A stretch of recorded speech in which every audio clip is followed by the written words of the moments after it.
guys, I'm Anna Barber and welcome to the first ever episode of this new series that I've been thinking about making for a while. It is called DoneIY, and basically what it is I go through my YouTube playlists and I go through the things that I've pinned on Pinterest and finally get around to doing them, and I test out hacks and how-tos and DIYs. So today we are going to be doing 5 pins from Pinterest to see if they actually work, and it's gonna be really awesome. So let me just get my phone here and see what pins I saved for this week's episode. We're gonna be doing the pin where we turn the flashlight on our phone into an awesome black light. I've actually done this before and it is so cool. So now I'm going to show you guys how to do it. For this pin you will need a blue and purple marker. This will help us get that really cool black light effect, and it's really cool. So first you're going to need those. I'm using my Mr. Sketch scented ones because they seem to last really long. You're gonna need some regular old masking tape, and of course you're gonna need a phone with flashlight capabilities. Now in the pins that I've seen scattered around the internet and on the videos and stuff, they always seem to have an iPhone. So can other phones have flashlight capabilities? Let me know down in the comments. The first thing you gotta do is take your case off. Phone out of its case. Now here's the little blue light thing that I made earlier. Now like I said, I've made a ton of these different little lens things in tons of different colors ever since I saw this pin for the first time. Okay, so what you want to do is, you see that little like clear like gem light right there? That's where the flashlight is. Okay, so I like to turn on the flashlight while I'm doing this so I can just see how it's changing over time. So turn on your flashlight, and so now what we're going to do is we're going to take a wee piece of tape, and I gotta be careful because this actual like tape dispenser has been acting wonky. Oh, you also want to have on hand a pair of scissors because I like to trim it down to like just the necessary size to make it easier to take on and put off. And also I'm going to grab this other tape dispenser that's actually easier to use. Okay. So now that we got the tape on the flashlight, what you want to do is take your blue marker and just go at it and scribble all over the light that you covered with tape.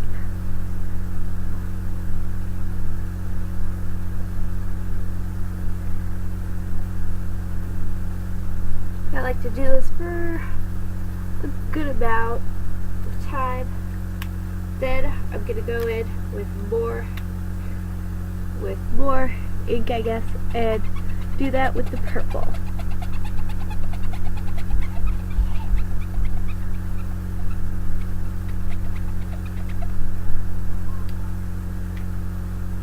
Alright, now I'm going to get more tape and put it on top of the last piece we did. And then we're gonna do what we did before and color it with blue.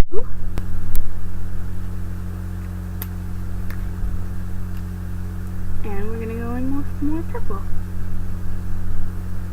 And we're gonna keep doing this over and over until we get that black light look.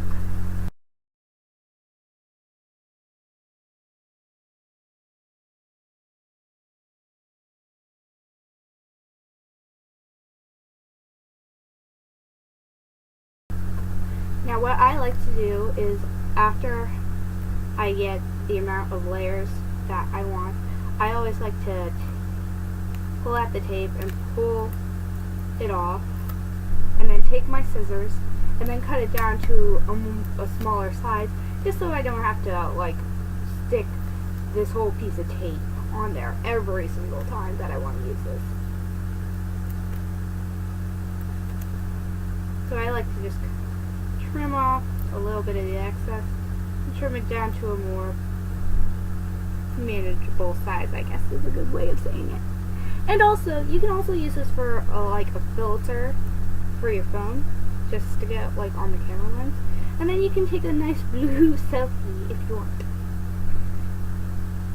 And you don't have to use blue and purple. If you want to experiment with other colors, make your flashlight red, make your flashlight yellow. By all means, get some other markers and experiment. I've done that, and it is super fun. In fact, as you can see here, I've made tons of little like flashlight filters and using different markers and stuff. So yeah, that's how you make a cool blacklight flashlight. I'm pretty sure everyone's seen this in either a movie or on somewhere before.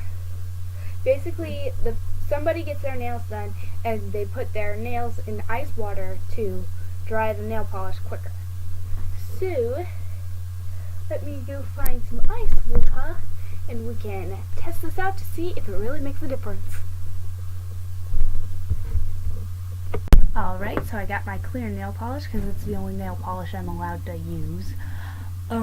Trust me, if I was allowed to use colors, I'd be using the brightest of pinks for this demonstration. But since I'm not. And I've got my cup of ice water.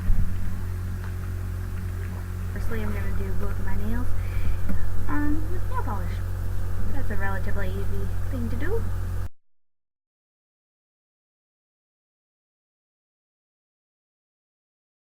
Normally, and then this hand I'm going to stick into the ice water. Okay, here goes.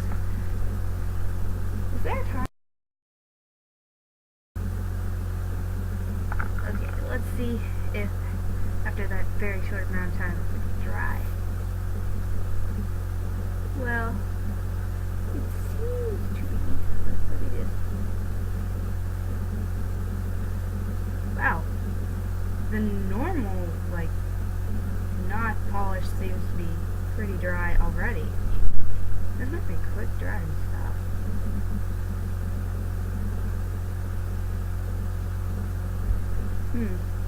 Maybe it has to do with the fact that I put I polished this hand first and this one last. But this hand actually is still sticky, while this one is actually pretty much dry. So maybe it's because I put the polish on this hand and I didn't like let it sit or anything, that it didn't do anything. So I'm going to dry my hands and then see if we can get any idea of what the results are. Okay, so I reapplied polish and I stuck this hand in the ice water again. And now we're going to find out which hand is drier in the amount of how much they dried. So it seems to me that putting your hand in the ice water to dry your nails faster, it doesn't really seem to be any faster. Now maybe it'll be different if you use a different kind of nail polish or something, because all I'm using is clear, because that's all I'm allowed to use. But as far as I can see, this hack is a no-go because it doesn't seem to work for me at all. So ice water, it doesn't dry your nails any faster than normally. For our next pin, we're going to turn this ordinary strip of paper into a really cute heart book marker thing. You know, those little things that hold the corner of the page. Paper, which is rectangular lengthwise. Hold it at an angle like this.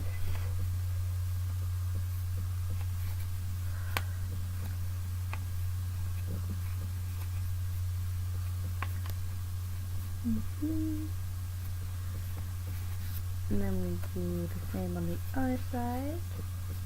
Make the base for our heart. It looks like what we do is we fold this down.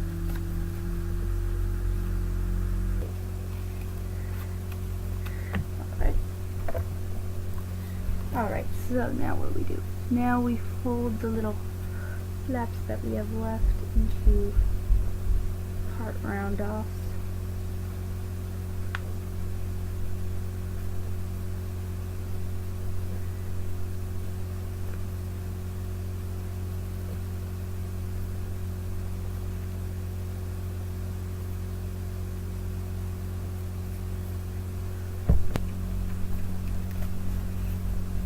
Alright, and see if this will keep the page.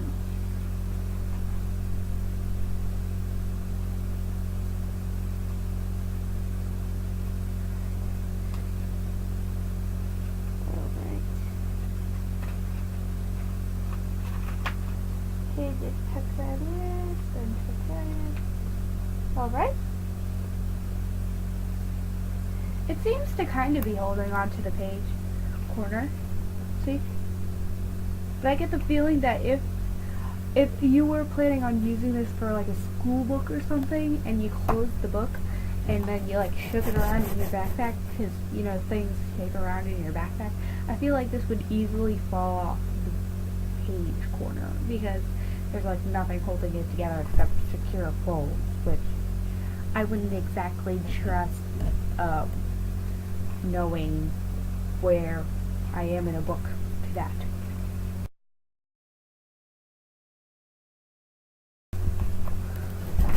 Let's find out if one size fits all. Keep her on the page and see if it stays securely on little books as well as it does on big books. I just got hit in the forehead with our book marker. Okay, so little books, it pretty much destroys it and jostles around. So yeah, don't trust this with notebook pages for school. But if you got big, like heavy textbooks, then you can use this. So this is, it does work with big books, but with little books, don't trust it, because then it'll whack you in the face with it.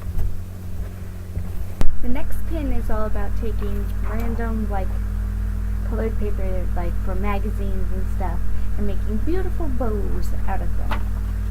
So, the first thing that I see on this pin is that they cut strips of several different lengths from their magazine. I don't have a magazine, so I'm using pictures from a calendar that, from last year. So, I'm going to cut these up into strips and then do the folding that I see here. Okay, so I'm going to try to keep it at, like, you know, ribbon width. And I'm pretty sure I just cut that, like, diagonally. Oh well.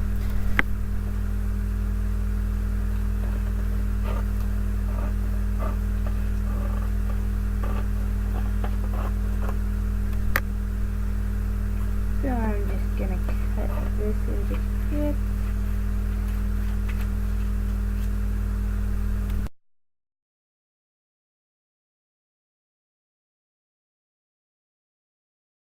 In theory, we can make a bow. So, let's try to. Alright. Oh, and you're also going to need tape for this to tape the strips together with. So you need a magazine, scissors, and tape. Alright, so I'm just going to look at the pin here and see what fancy handwork they do to achieve the loops that you see on a normal store-bought bow.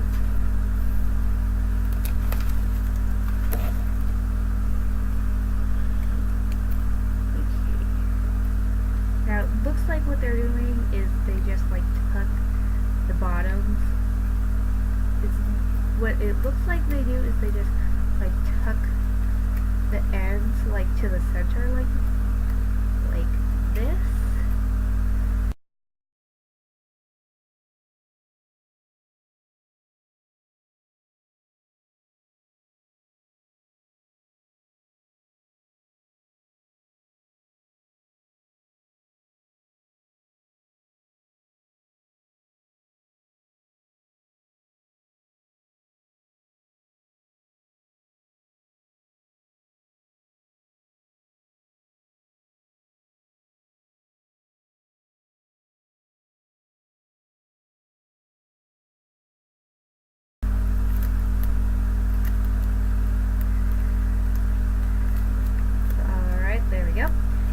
have all our little loops, it's time to tape them together to make a beautiful bow, in theory.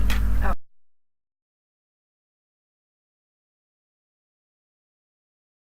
Really nice. I would totally use this on a present, the way it's looking right now, if the rest of the bow turns out as well as the first few loops. Look.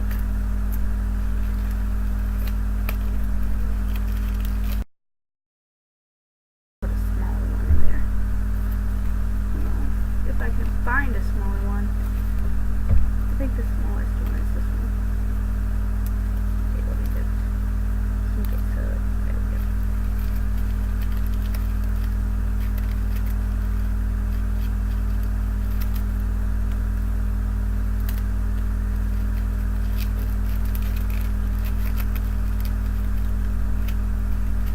Yeah, so this is a super cute bow that I've made. I was really surprised with how great this bow turned out that I made. I was expecting it to look like it's been through war or something. Like I had expected it to, my first bow to at least look like it got smashed to pieces.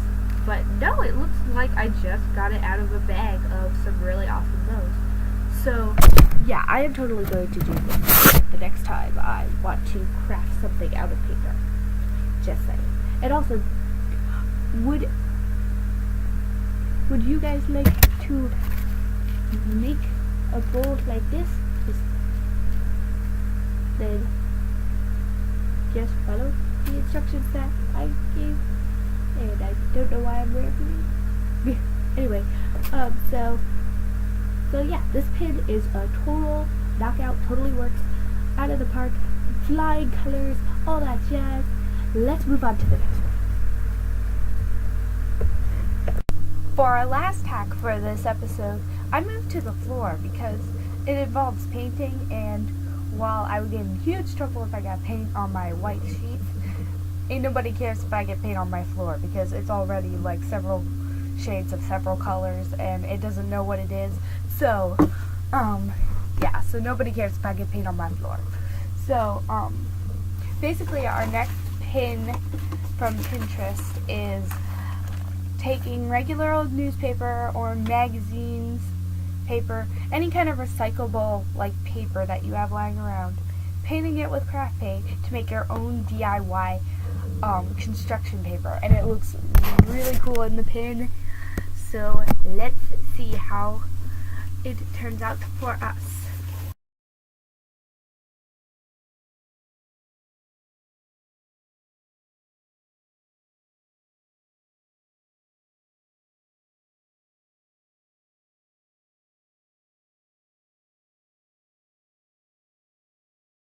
Okay, so I painted all of the pieces of newspaper, and I have orange, reddish brown, light blue, and light green. The light green and light blue are still drying, so I don't want to show them to you yet. But here's how the orange and the brown turned out. I think the reddish brown turned out the best because it actually like hides the words on the newspaper really, really well. And even when I didn't hide them completely, it still looks really cool. And I can't wait to use these in some DIY projects because they look really, really cool. You guys should totally try this if you have craft paint. So that about does it for this episode of DoneIY. I hope you guys enjoyed it, and I will see you guys next time. Bye!